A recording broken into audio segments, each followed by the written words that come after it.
Stéphane Loiseau, je suis directeur technique du groupe GCC.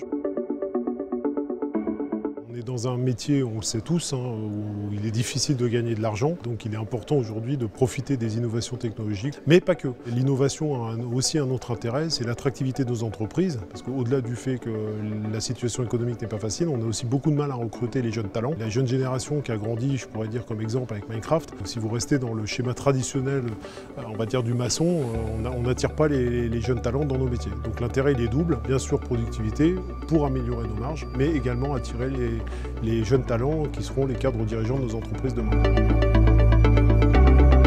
Plusieurs exemples sur des secteurs d'activité très larges.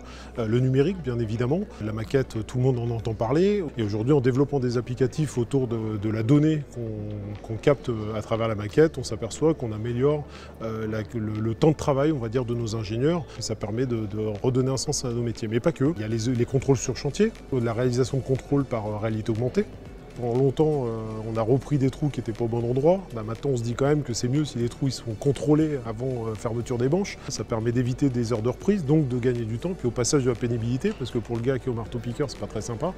Un autre exemple que j'ai en tête aujourd'hui, c'est une démarche qu'on met en place en Ile-de-France avec l'agence Habitat. Alors, en fait, le conducteur de travaux est équipé d'une caméra 360 degrés. Tous les jours, il est amené à aller sur le chantier pour discuter avec les entreprises sous-traitantes, pour régler des problèmes. Enfin voilà, ça vit tous les jours. Donc là, il récupère l'information de manière automatique en se baladant sur le chantier tous les jours. Et derrière, son travail, ça va être de corriger le planning, ou du moins d'analyser le planning et de comprendre pourquoi ça décale. On enlève la tâche un peu chronophage qui est de se dire je vais faire mon tour de chantier, je vais pointer ce qui se passe. Tout ce qu'on cherche, tout ce qu'on regarde, tout ce qu'on développe, c'est uniquement dans un seul intérêt, c'est améliorer l'efficacité, si je puis dire, de la production au sens large du terme. L'humain, c'est le nerf de la guerre. On passe nos journées à gérer de l'humain. Donc si vous faites abstraction à l'humain, vous n'avez rien compris, quoi. L'humain est toujours à destination des opérationnels.